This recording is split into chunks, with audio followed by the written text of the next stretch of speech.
Since the release of Liu Che and Gorgo, the infantry meta in Rise of Kingdoms has 100% completely shifted, and with that, so has the infantry investment plan and the infantry investment meta. So, in today's video, I'm going to tell you what is the current infantry investment meta for the early game up until the late game to structure an account as an infantry main. So if you want to make the strongest account you can as an infantry player and you want to be able to get good trades in the early game and set your account up for the very late game, you want to stick around till the end of the video.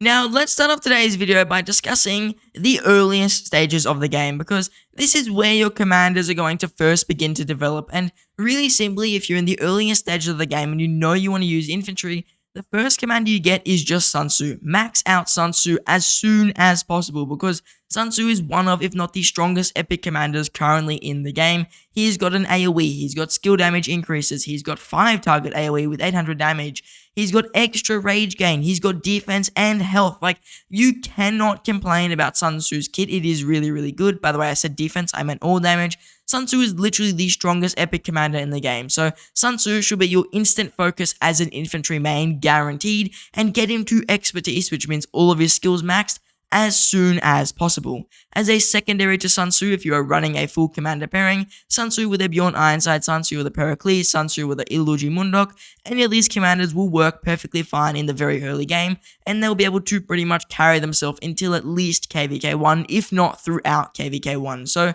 just max that Sun Tzu and slap him with any infantry commander. Now, also to go hand in hand with your Sun Tzu, you want to try and choose that Chinese civilization when you first start your account. So if you have not made your account yet and you're watching this video before you've made your account, or your account is really, really young and you want to become an infantry main, you may want to restart to choose the Chinese civilization as your first civilization, because you will get a free Sun Tzu plus probably, I think it's like another 150 or more commander sculptures for Sun Tzu as you level up your account. So the Chinese civilization is going to be your best bet, especially as an infantry main. I wouldn't really recommend any other civilizations to begin with. Obviously, as we develop our account, you will change your civilization later, but for the early game, just so you can get a guaranteed Sun Tzu unlock, you want China to be your first ever civilization, and you get some building speed and action point recovery, which will help with developing a newer account as well. So now that we've fully developed our account in the early game, we're probably starting to move into KVK 1, and as you reach KVK 1, you get access to a few more commanders and a few different ways for your account to go. And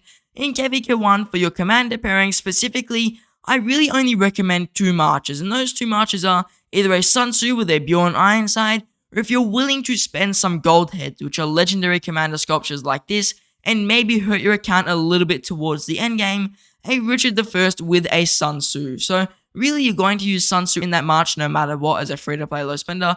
Bjorn Ironside Sun Tzu is the one I recommend the most if you want to have the best potential for the end game, and Richard with Sun Tzu is the one I recommend the most if you want to have the best potential for the really early game, but hurt your account a little bit towards the end game. So free-to-play low spenders, a 5-1-1-1 Richard or an expertise Bjorn with Sun Tzu is your best bet for KVK 1. Your other option if you're a more higher spender is to get a Pyrus from the daily special offer and put him with a Sun Tzu or a Bjorn or even a Richard, and that's going to be a really good march, and also Pyrus is going to carry on value toward the end game, which I will speak about once we get there. So for the early game right now, a Pyrus with a Sun Tzu, a Richard with a Sun Tzu, or a Bjorn with a Sun Tzu are going to be your best bets. Pyrus is more of a spending commander though, so don't use your own sculptures on him. Only get him from gold keys or the daily special offer if you are willing to spend the money. Now, in terms of KVK 1 equipment, there are a few main focuses. First one is try and get the Gatekeeper shield as soon as possible. This should be your first piece of equipment out of anything you ever make, because it is super, super valuable and it will last you up until pretty much the end game. So Gatekeeper shield is an equipment piece you really want to get as soon as possible. Other than that, for your marchers, just try fill in the slots as much as possible. Just fill them in with anything. Even if it's just a grey helmet, it's better to have some amount of stats than have no stats. If you want to make your marchers fairly optimized though, try and focus in on blue equipment. Windswept gear is the main one for infantry in KVK 1, so try and get as much windswept gear as you can, but really, as long as you have the Gatekeeper shield and then just fill in every other equipment slot with something that gives a decent amount of infantry stats, you'll be perfectly fine. The final tip I can give for KVK 1 is focus in all your gems on VIP, because if you can get VIP 10 as soon as possible, you will start earning legendary sculptures by just logging into the game, and this is going to really add up as you prepare your account for the end game. So if you can, every single gem you get, put it into VIP, try and save them up and use them during the More Than Gems event to get yourself even more gold heads. So just get VIP 10 as soon as possible in an efficient way. If you want to know how to do that, there should be a card at the top telling you from my VIP video. Click it if you don't know how to get VIP points. If you do though, just try and grind out that VIP as soon as possible. VIP 10 is going to be really important, and then you can push to VIP 12 if you are more of a spender and more of a whale player. So now that you've finished KVK 1, you're going to start moving into KVK 2, which is pretty much KVK 1, but a little bit different with more infantry commanders available to you. And really simply, out of the 2 infantry commanders you gain access to, one of them is a dud. Do not invest in Constantine, I can just say that outright. He is a very bad commander for the open field, especially for low spenders and free-to-players. So you're pretty much going to be stuck with the same commander pairings, besides one addition, and that's going to be Alexander the Great, who is arguably the strongest commander in KVK 2 by far. But there is one issue with Alexander the Great, and this is where infantry players will split, because there are 2 ways you can go now that you've hit KVK 2. The first way is investing in Alexander the Great. Take him to like 5551, or literally fully expertise him, or 5511. There's a ton of ways you could take your Alexander the Great, but each way you take him, you're going to end up using him for a little bit in the end game. So if you're willing to make a sacrifice in Season 2 and get Alexander the Great, who won't be as strong in the end game, but is really strong in Season 2, you're going to be in a better position for that KVK. But if you're willing to save gold heads, then you'll be in a better position for Season 3. But I will give options for both types of players, and we'll start off with the player who wants to get Alexander the Great. If you want to get Alexander the Great, what I personally recommend is drop out any other commanders you've got, unless you've got a good Charles Martel or a good Pyrrhus. Drop out Richard, he's not very good in KVK 2, especially now that Saladin is available, and then just run your Alexander the Great with a Sun Tzu. Run Alexander the Great at like 5511, that way you're not really hurting your account, he's still going to be fairly strong, and he's going to give you most of the value you would need. So a 5511 Alexander the Great is perfectly fine for KVK 2.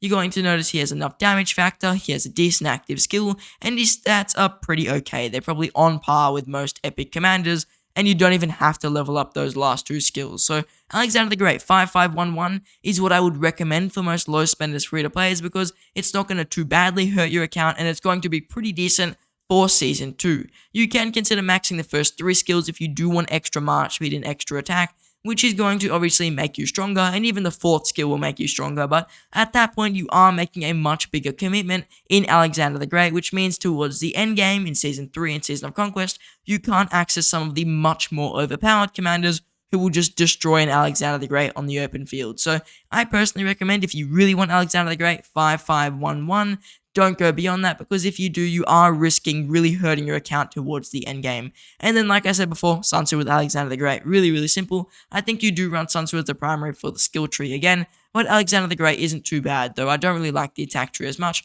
But if you want to hide the Sun Tzu, you can definitely run the Alexander the Great, and that is perfectly fine. If you are a whale, you can consider getting Constantine if you need to garrison, or if you want a support march. You can also consider a Charles Martel and a Pyrrhus still. If you are a mega whale, you want to keep spending money on Pyrrhus, I recommend trying to push him up in the skill levels, because he is going to once again have a lot more endgame value if you can get him to a fairly decent level, and I will explain that as we enter into KVK 3. Now, if you are a free-to-play player who doesn't really want Alexander the Great, really simply, if you got Richard to 5111, then just keep running him with your Sun Tzu. It's going to work. It's not amazing, but it's going to work.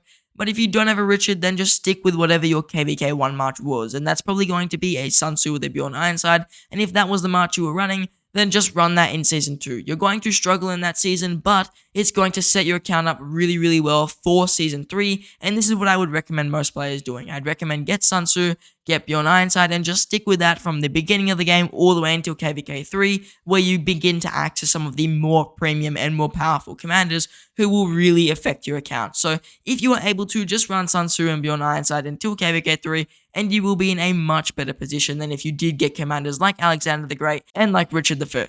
Other than commanders for KVK 2, there's not too much else I can recommend besides some equipment.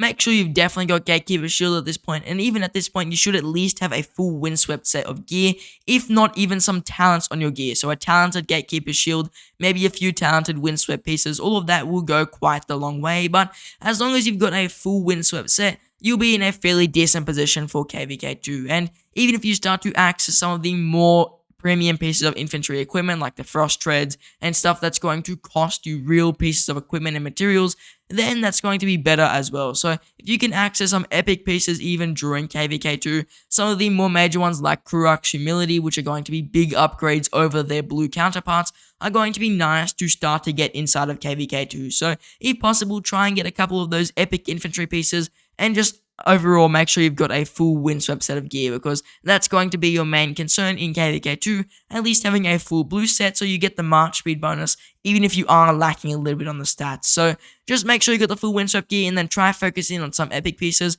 Maybe try get an accessory too, whether it be Call of the Loyal and Wind Scars or getting a Delane's Amulet or a Silent Trail. All of those are going to really be good in KVK2, and if you can get them, your equipment is in a fairly decent spot.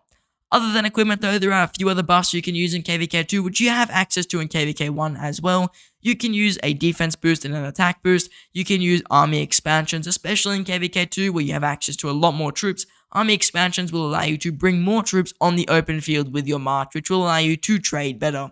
And then obviously you've got stuff such as runes. So if you're in KVK2, I recommend really trying to get a rune, because at this point they are pretty much essential for the open field since most players will use runes. Runes will spawn after you kill a guardian, and they have a chance of giving you stuff like health and damage and stuff like that, which will help you on the open field as well. And you can carry those small buffs I just gave you until the end game. Just keep using them and you'll always have an advantage on the open field over players who don't use those buffs. So now that your KVK2 is over, there are a few ways you have probably gone. You've either just stuck with Sun Tzu Bjorn from the beginning of the game till the end of the game.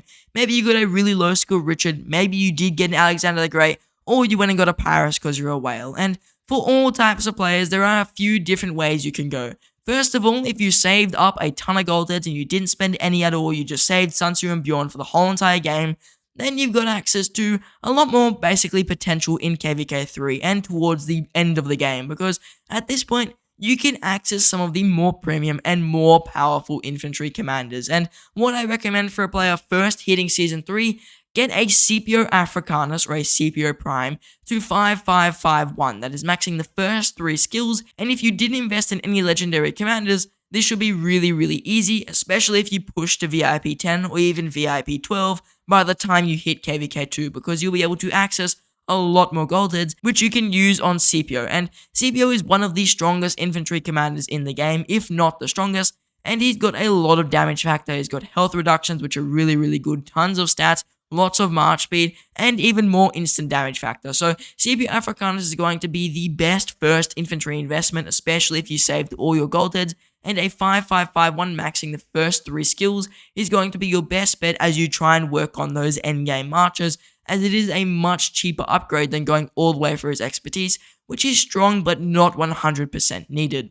Then with your Scipio Africanus, you want to put him with a hopefully expertise Liu Che, because if you saved all of your gold heads, you should be able to afford an expertise of a commander, and Liu Che will be a really good choice. He is one of, if not the strongest infantry commanders as well. Him and Scipio are probably tied. Liu Che has tons of damage factor. He's got a fairly decent debuff if you're only running one march. He's got defense, he's got march speed, skill damage reductions. He's got a unique form of damage factor which bypasses a ton of damage reductions. He's got another debuff, and his expertise is extremely powerful. So if you're first hitting Season 3 for the first time and the infantry Wheel of Fortune comes around, get Liu Che, get Scipio to 5551, run him as the secondary to Liu Che, who you'll run as the primary with the attack tree, and you're going to be in a really good position, because Liu Che and Scipio is one of, if not the best free-to-play pairings currently. And if you've just hit Season 3 and you can access both those commanders at a high level because you saved a ton of gold heads from Sun Tzu and Bjorn Ironside,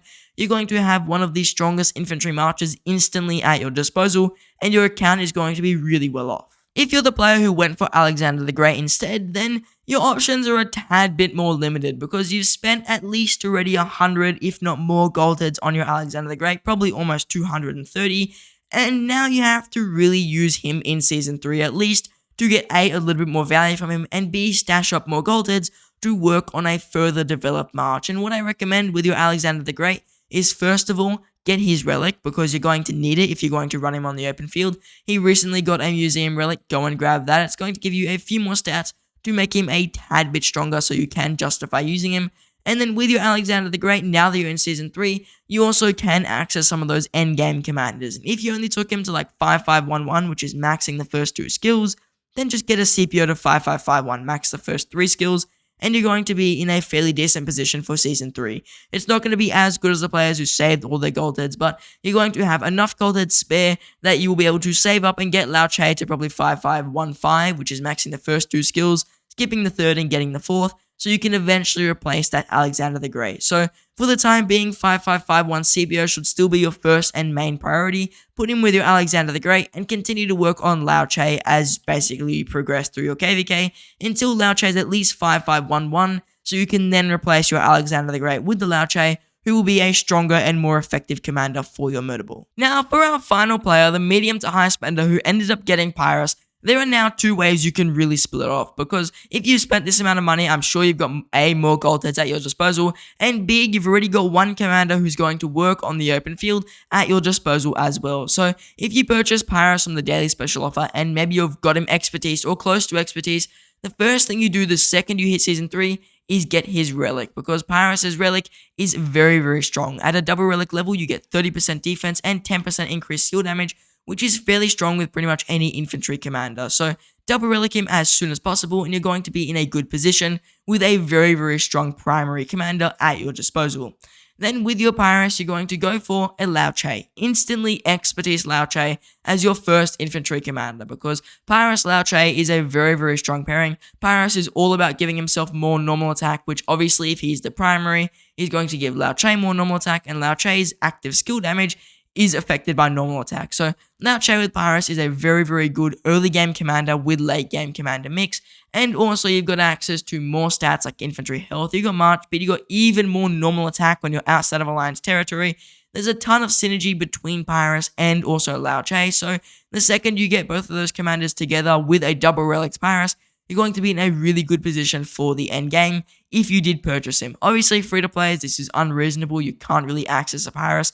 But if you spent the money to get him from daily special offer, you're in a really good position for the end game.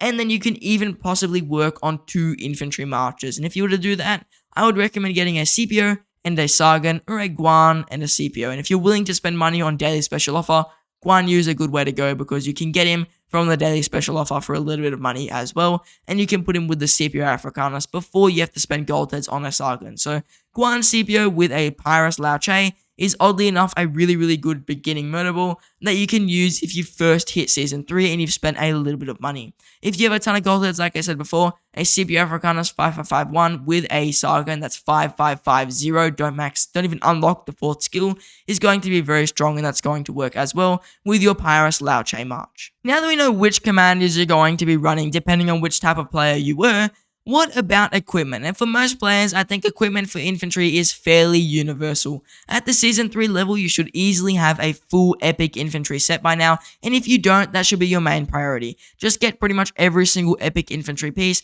Obviously, some standouts are Quinn Soul, because that's really, really infantry stats, but I'm sure you can deduce which pieces are the best for infantry by just clicking and seeing which they give the most stats of. And obviously, Quinn Soul is an infantry piece, so just make sure you're getting the full epic infantry set. That's going to put you in the best position for Season 3, and it's also going to possibly carry on into the late game as you talent those pieces. And if you can talent epic pieces, that's even better, but it shouldn't be your main goal. The only thing I wouldn't make epic, by the way, is the Gatekeeper Shield. Keep that as it is. But other than that, just focus on getting the epic pieces for infantry. But once you make a full epic set, what I recommend doing is just saving all your materials, because once you reach Season of Conquest, you're going to access some really, really powerful and unique equipment called Season of Conquest accessories. And really simply, you're going to get access to the Ring of Doom and the Horn of Fury, which are arguably the 2 strongest accessories and equipment pieces literally in the game. So getting those 2 equipment pieces is going to change your marches drastically, and that's going to be your main focus when you hit Season of Conquest, rather than spending your equipment pieces right now on legendary equipment, like actual equipment pieces. You want to save it until you hit Season of Conquest to get access to legendary accessories, which will give you much more value. So save all your materials until you hit Season of Conquest, and then start to work on some of those Ring of Dooms and also Horn of Fury accessories, because they are going to give you more value than just the legendary pieces of equipment on their own. So now the final part of this video is once again a few more miscellaneous tips. Even now that you're in Season 3, keep focusing on VIP points. Try and get VIP 14 as soon as possible at this point. It's going to be a fair ways away. It's going to cost you probably, I think it's like 750,000 VIP points. But once you get there, you will not regret it. 3 commander sculptures a day is game changing. And then also just focus on making sure you've got really good city skins. Make sure you have an infantry health skin by now, because if you don't have one, you're definitely going to be behind players who do have one. And in terms of civilization, if you're still only running infantry troops, French civilization is going to be your best bet. If you're starting to run cav marches and archer marches, grab the Ottoman civilization, because that is the best mixed civilization currently available, and that's going to be very strong for players who are running a mixed march of commanders. So there was my full infantry guide from the early game until the late game, and if you're looking for more advice on which commanders to focus and really want personal advice for your account, you want to join my Discord server, where we have a bunch of veteran players who have played the game for years, probably even longer than I've even played, and even you can message me on that Discord. So if you want to get advice for your account, if you're an infantry main, an archer main, or a cavalry main, or even a siege main, you want to join my Discord server, and the link will be in the description and also in the pinned comment. So if you want any advice, even if it's not related to this video, join that Discord. If you just want to chat with me or other members of the channel, join that Discord. And if you want to support me as a creator, join that Discord. Now, I just want to say thank you for watching and hope to see you in the next one.